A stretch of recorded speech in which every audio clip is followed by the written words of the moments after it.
You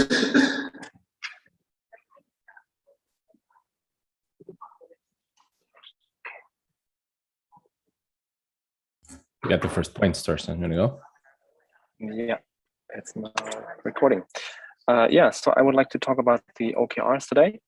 So let's maybe start with the OKRs for the just ending quarter, Q2.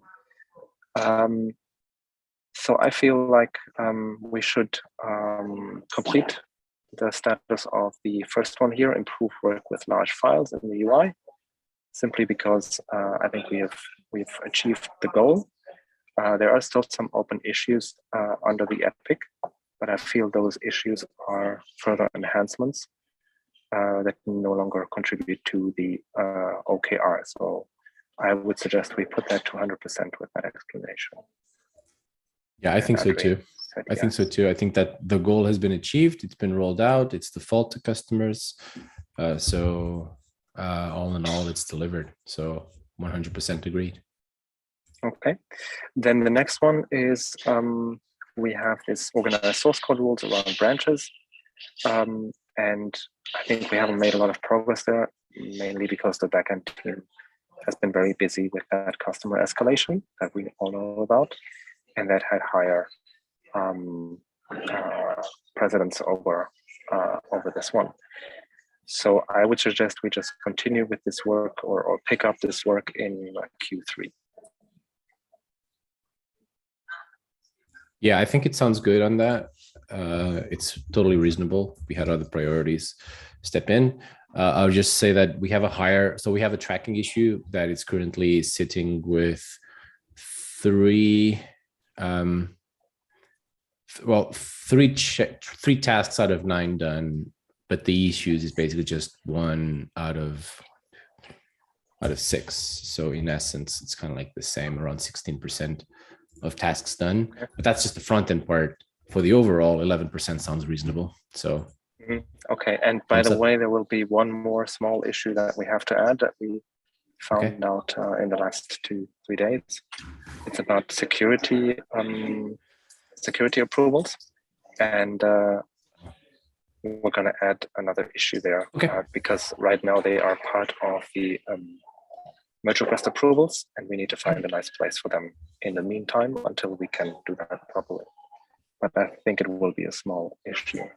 All right, let me know. Thanks. All right, good. Then we can move to the Q3 ones if there are no further questions about Q2. I suppose not, because the other ones are complete anyway. So my proposal for the Q3 ones is under increase the ARR. We support FedRAMP compliance. Actually, we're pretty lucky. It seems there's not a lot of work there to do, unlike FIPS. FIPS seem to have been much more work. But a lot of the FIPS work also already contribute to that FedRAMP. That will be mainly work for the backend team. Then we want to, improve our SaaS-free user efficiency, and want to, in the future, limit the data transfer that you can do on your SaaS accounts. And when you go about this, it will be charged. And to support this, we need to extend the project statistics API to expose the transfer data so that customers can know what they're actually doing and what costs they might incur if they continue doing that.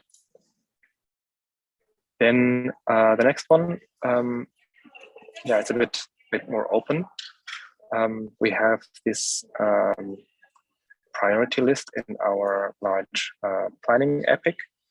And I was thinking that we would deliver one highly demanded feature that is at least a premium feature. Maybe we even find an ultimate feature, but it would be my work to find out which one specifically that would be, ideally soon, so that we have time in the next 3 months to implement that.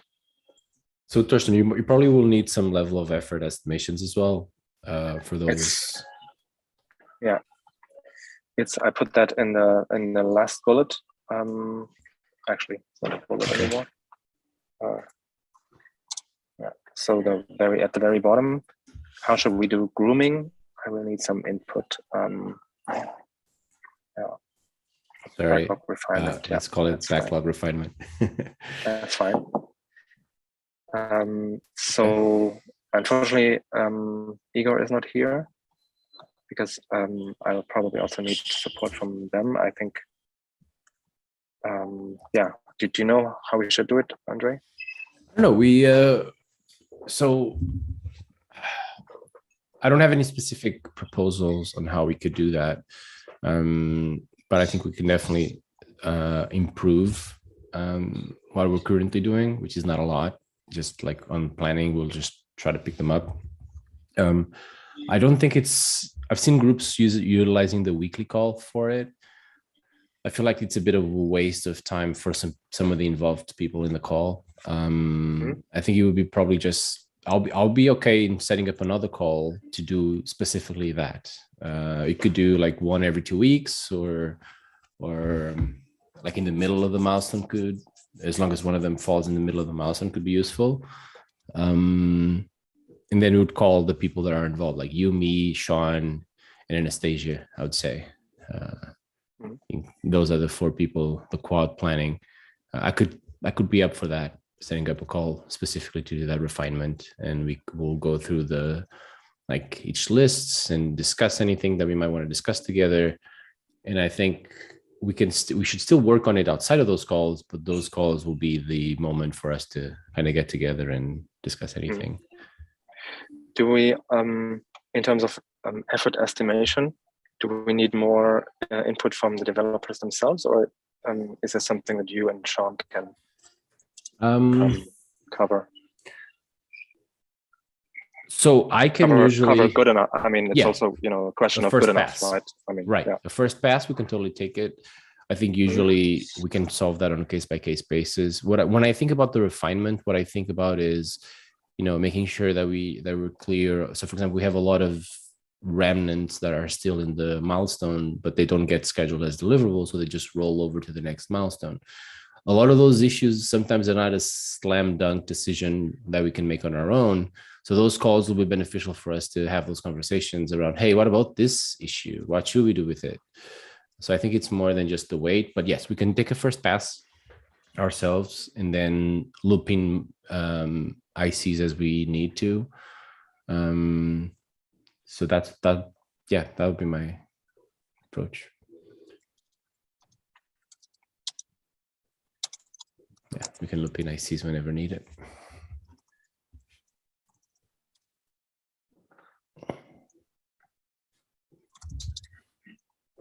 And so did I capture that correctly? You, Sean, Anastasia, and myself? Yes. I think those are the quad planning basically, because it's like me and Sean will take care of like type maintenance work. Anastasia can help refine the backlog regarding type bugs, and you can help with type features. And I think the benefit of having everyone on that call is that we get to have discussions that are cross-discipline. So sometimes bugs or type maintenance have an impact on customers, so that's beneficial to have your input. So that's why I think it's your answer. Your answer suggests to me that you're probably more thinking about having a prioritized backlog. My question was more about understanding individual issues in terms of, is this the right size? Should it be broken down? Is it a difficult? Okay. Do we need to consider UX? Do we not need to consider UX? Things like that. Yeah, I think everything fits in that call, right? Those conversations. It's a moment for us to collaborate in taking care of the backlog. Generically speaking, it could be discussing weights, it could be discussing breaking down, it could be discussing, hey, do we need to do some UX research for this? It could be basically a whole bunch of tasks, but at least will be recurring and we'll have an opportunity to sync up then. There's still work outside of those calls. I want to make sure that's clear. We still need to make sure that we come into those calls prepared, but at least we'll have the benefit that I see is like there's a recurring thing in the calendar pushing us to do that. Yeah. Okay, let me set it up. That would be a morning call. Yes, so that Anastasia can join.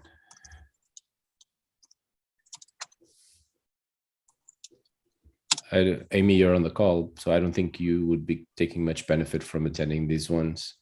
So I'm leaving you out of it. It's for the best. Okay. Then maybe back to the Q3 OKRs. Sure. So then, so that was deliver one highly demanded feature that is at least premium. Maybe find an ultimate one.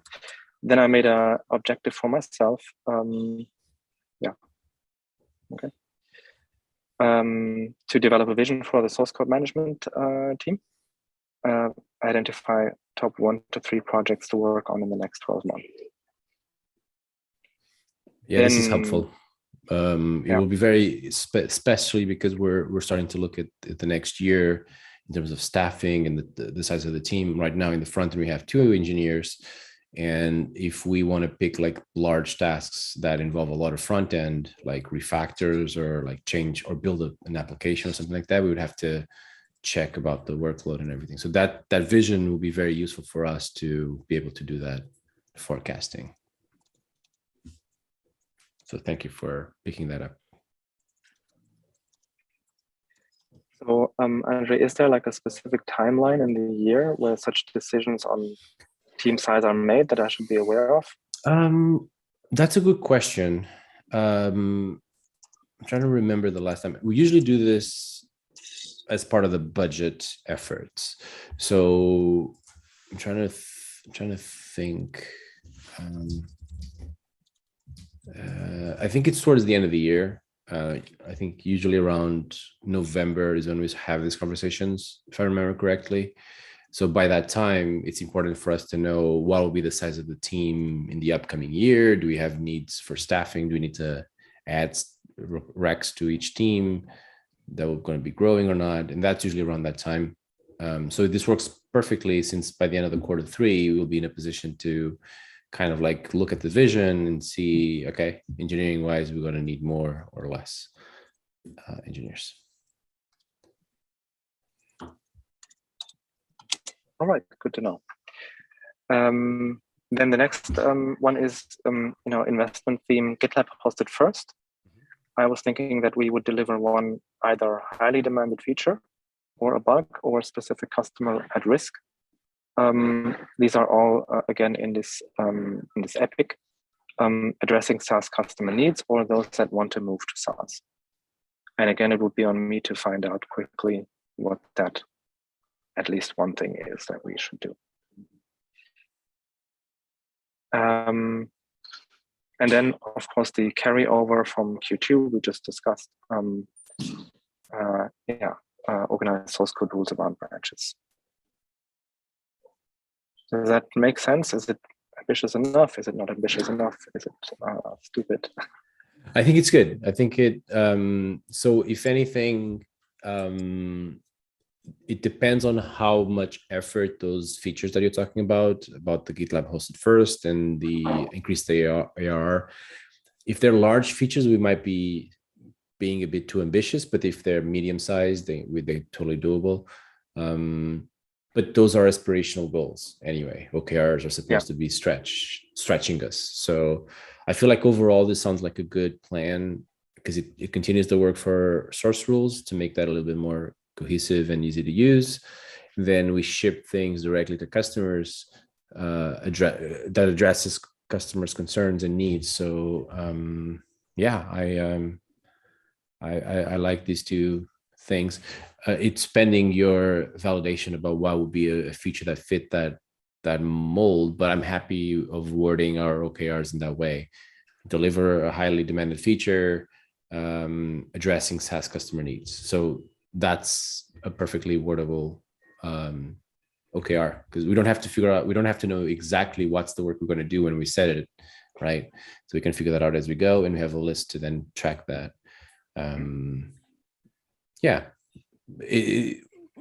If anything, that will be a very binary OKR. It's either 0 or 100%. But since we can deliver parts of the feature, we might be able to get portions of it. So I think it's totally fair to do it that way. Okay. Amy, do you have any thoughts from your role? Sadly, no, because I had to jump off and help my tiny new employee who's also in Germany, or excuse me, Austria today. Okay. Oh gosh. Mm. Are they okay? GDK is failing. Yeah, I keep hearing that. Yeah. Keep hearing that. Okay. Okay, good. I do not have feedback on this in particular. I do have two other observations, one related, one not. I feel like it might make more sense to introduce a premium feature first before introducing an ultimate feature. That is just a weird hunch on my part, rather than going from everything is free to one thing is ultimate, gradually No, stepping we up. already have 10 or so premium features in source code Right, management. it's code review that has no premium features whatsoever. Okay, Oh, sorry. really? I didn't know. Yeah. But generally, how does do the technical writers do OKRs? Is there something that we should align? Do you have OKRs? Oh yeah, we do. Because of the staffing situation in the team, our only OKR for the quarter just ending was backfill the 5 positions that were empty and nothing else because we were that far down. Typically, when we are fully staffed, we pick one area of our doc set and try to work on it. You have already identified the one that I'm trying to work on, and I actually have a little progress to report on that. All right, let's talk about that then. Okay, so merge strategies. You know how I couldn't find anybody? I have found 2 people who are good resources.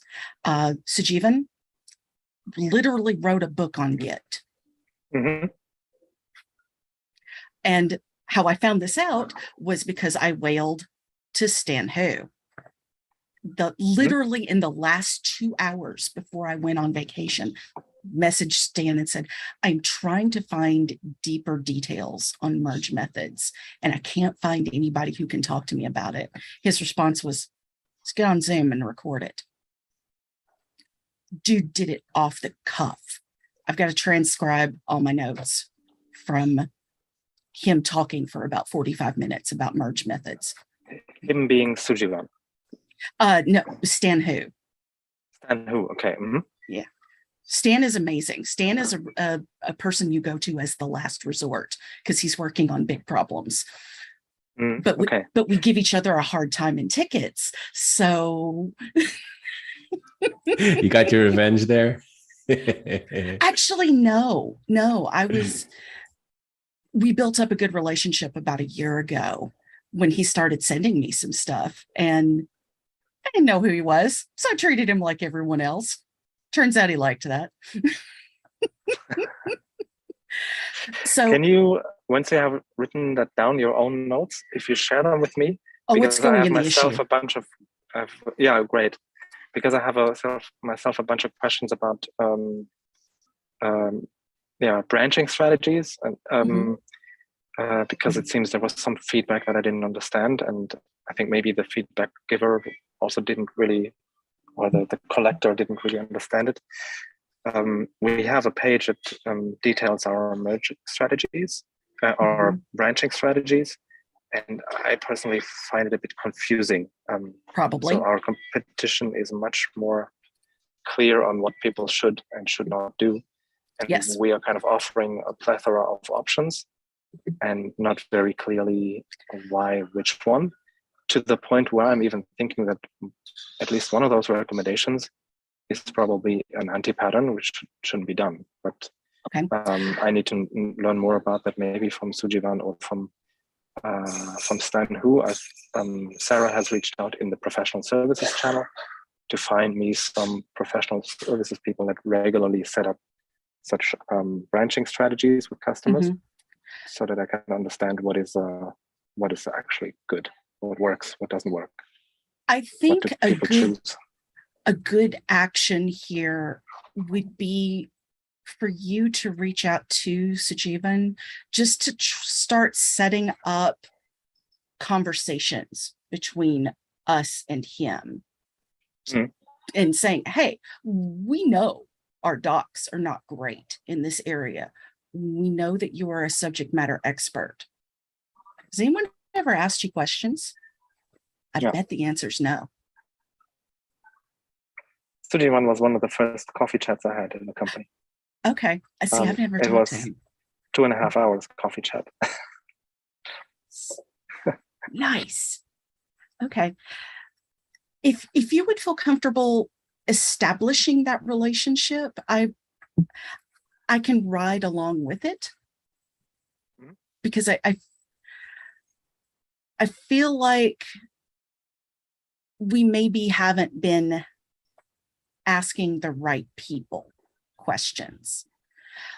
Also, we have a habit at GitLab of not recommending a single strategy to people, but instead saying, here are all your options. We're not going to tell you which one's right for you, but here are all your options. And it's entirely especially that detail, so that why should you do that? Why should you do this? You have these options, but we don't tell you why. Which one. Okay. So it sounds like we know who we need to talk to and make friends with. All right. Good. Speaking of that, Thorsten, just one thing. Something came up recently in the code review side of things about a feature proposal about rebase and merge with one click. They are going to be looking into this milestone in terms of like investigating, doing a spike around that, trying to understand that better. What can be done? Before you continue, the current experience is that you can't do it. You have to go to the command line, right? You have to do it locally. Is that the current experience? Kind of. You have the quick action for rebasing. If there's no conflict, I think that you can do that rebasing on the command, on the quick action on the comments. And then once that's done, you can merge it. So that's a two-step process. Right now, what they want to do is for certain projects with merge commit and semi-linear history or fast forward merge methods, we want to allow this feature to be available where you click a button and it just like rebases and merges. So this goes into the territory of merge methods that I feel like they're going to be approaching this gray area, right? That it's also source code. My question here is, do we have any particular place for engineers to take a look at the current state or the ongoing efforts? Like what's the epic, what's the issues that is tracking that work? That could be useful. You mean like a roadmap for source code management, you mean? Or what do you mean? Roadmap, or just what's the epic for merge methods that we're referencing that might have a history of the discussions? Okay. I don't. Do you have it at hand, Amy? Oh no, Amy is gone. I will add this here, but it's mainly about documenting. Sure. Because our documentation about merge methods is very mechanical. It tells you where to click and what to do, but it doesn't tell you why you should choose one merge method over another one. What are the benefits and downsides? So that would be the purpose of that work. Okay, just drop the link in there and then I'll grab it and pass it over to them so that they can take a look. Okay. So then I've documented that you will be taking 5 weeks of parental leave end of August. That's correct? Good. That's, yeah, starting from August. So August 22 to September 25th. Okay. Yeah, I'm still figuring out who's going to cover for me. So once I have that, I'll share a coverage issue and everything. Okay. Cool. That brings us to the end of our plan here, right? Yeah. Just set up the call, try to find a good date for that, and we'll go from there.